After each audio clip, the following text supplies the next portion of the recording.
सचिन पायलट ने ये क्या कह दिया मनमोहन जी को याद करते हुए। हेलो व्यूअर्स, मैं हूं नूर। बंद कमरे में आप कितनी भी इज्जत किसी को दे दे, लेकिन पब्लिकली जब कोई देता है किसी को, उसका एक अलग संदेश जाता है। बहुत शुक्रिया मंच पर बैठे हुए सभी अतिथिगण और निमंत्रित किया, और डॉक्टर मनमोहन सिंह जी के बारे में अपनी दो बात बोलने का मुझे अवसर मिला है। हॉल में बैठे हैं, जिस तादाद में आप बैठे हैं वो इस बात को दिखलाता है कि अपने काम छोड़कर आज हम कुछ हासिल करने या किसी को कुछ दिखाने के लिए नहीं आए हैं, अपनी श्रद्धा से, अपने लगाव से उस शख्सियत को याद करने के लिए आए हैं। वो अपने आप में दिखलाता है कि किस प्रकार के वो व्यक्ति थे।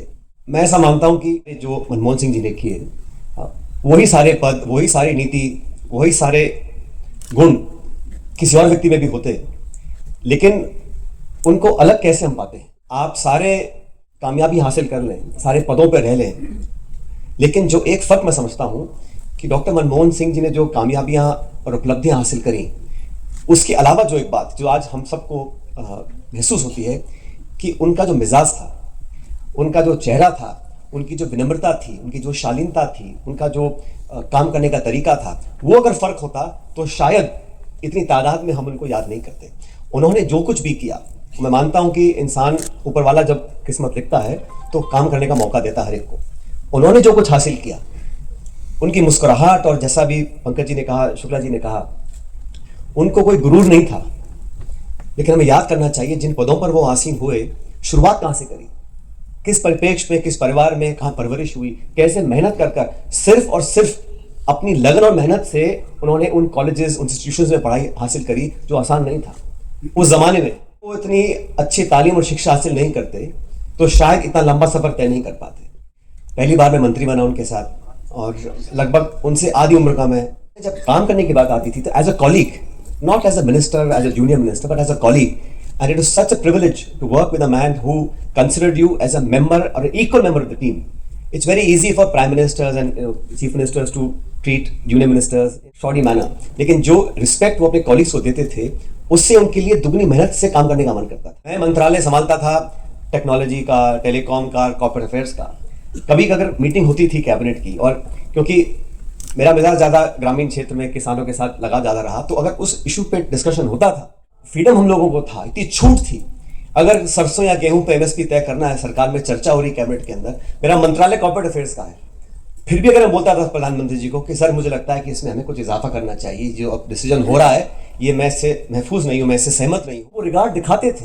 मीटिंग में कैबिनेट सेक्रेटरी को बोलते थे कि इस एजेंडे को बाद में ब्रेकअप करेंगे, पहले आप सचिन पायलट जी से चर्चा कर लीजिए, इनके जो डाउट्स हैं या जो मानना चाहते हैं अलग से बैठ के बात कर लीजिए।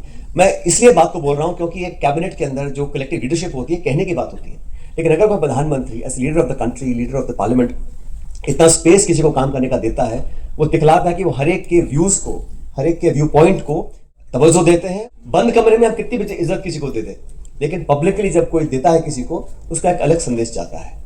हमेशा मनमोहन सिंह जी को हम याद करते हैं, अभी शुक्ला जी ने कहा, as a reformer, as an economist, as an accomplished administrator, liberalise the economy, open up the economy.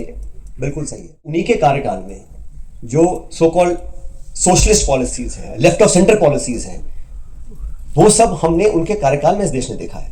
चाहे वो किसान की ऋण माफी की बात हो, चाहे वो नरेगा की बात हो, राइट टू इन्फॉर्मेशन की बात हो, और 114-15 करोड़ लोगों को गरीबी रेखा से ऊपर उठाना, तो उनका जो फोकस था सिर्फ अर्थव्यवस्था को बढ़ाना नहीं था, equitable growth, bottom of the pyramid, किसान, मजदूर, गरीब, दलित, आदिवासी, पिछड़े, इन सब लोगों की जो उन्होंने जो कर दिखाया। भाषण सब नेता देते हैं, लेकिन I am saying the policy framework, his tenure of 10 years as prime minister clearly showed that he and the government of India at UPA was focused as much on the middle classes and economic liberalization as he was on the downtrodden.